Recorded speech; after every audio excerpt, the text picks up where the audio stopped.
I've been to places that feel to me like sacred ground.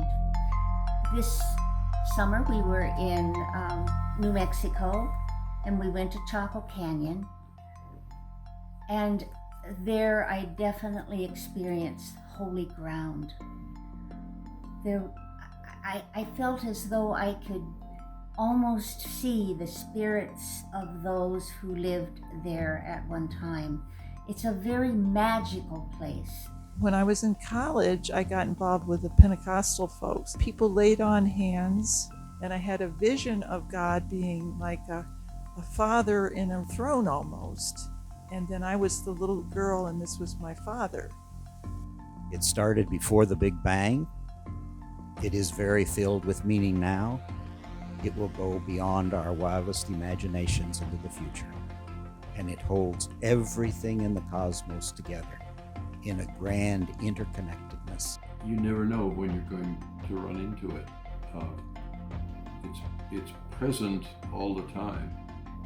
It's almost as if there's a moment when time seems to stop, when you become aware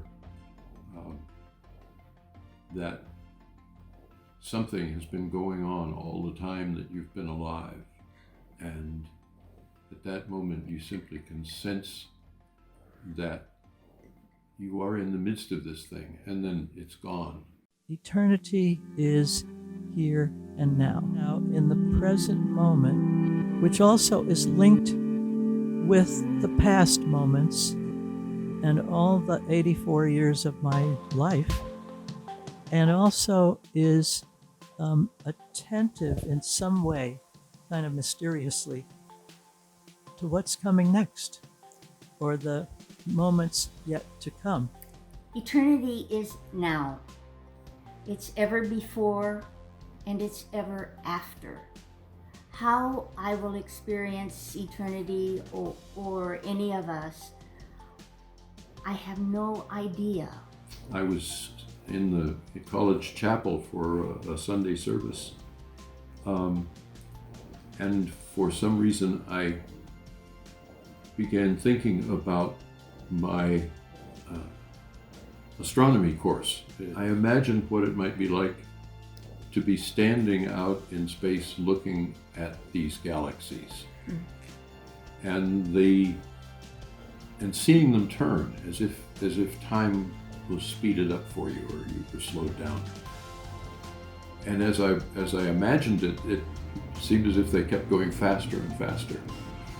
Well, knowing how long it takes for a galaxy to turn, my own life was nothing compared to the span of time that I was witnessing, to the span of God's time, in a sense. It was like in a flash. I thought, you can take this one of two ways. You can say, my life is over in an instant, it's hardly worth anything. Or you can say, something or someone holds all of this in the palm of their hand.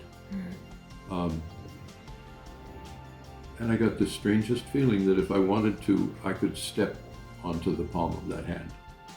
And I heard, it's the only time I've ever heard it, I heard a little voice and it was in my right ear, oddly enough. And it said two words, and it was less than a whisper. And it was, why not?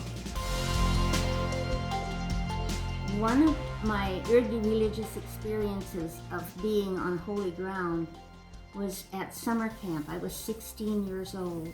It was the morning after a Vesper service, and we had just read Isaiah, the calling of Isaiah in chapter 6. And I thought about it before I went to bed that night, and I woke up early the next morning and decided to go to what we called silent place or private place. And it was a stone altar in the woods, and it was surrounding it were tall trees, probably redwood trees. And inside this enclosure was the stone altar with a cross on top, just two sticks bound together. And the sun was shining that morning, so the sun rays were coming in from the outside, and they fell across that cross in stripes. I was awed, and suddenly I was emotionally struck. Why am I alive? Why am I here? Why me? It's such a privilege to be here. And then I began to think about what a gracious God I served, what a gracious God I loved, to have that privilege. And there was nothing that my ears heard, but I knew. It was a knowing all through my body. I felt it. I felt this knowing that God was calling me. And I said, I want to do this, God. I want to go wherever you send me. It's like if you're in a motel room, say, and you hear a knock somewhere, and it isn't in your room and it's very distant. But you heard it. Somebody else is there somewhere.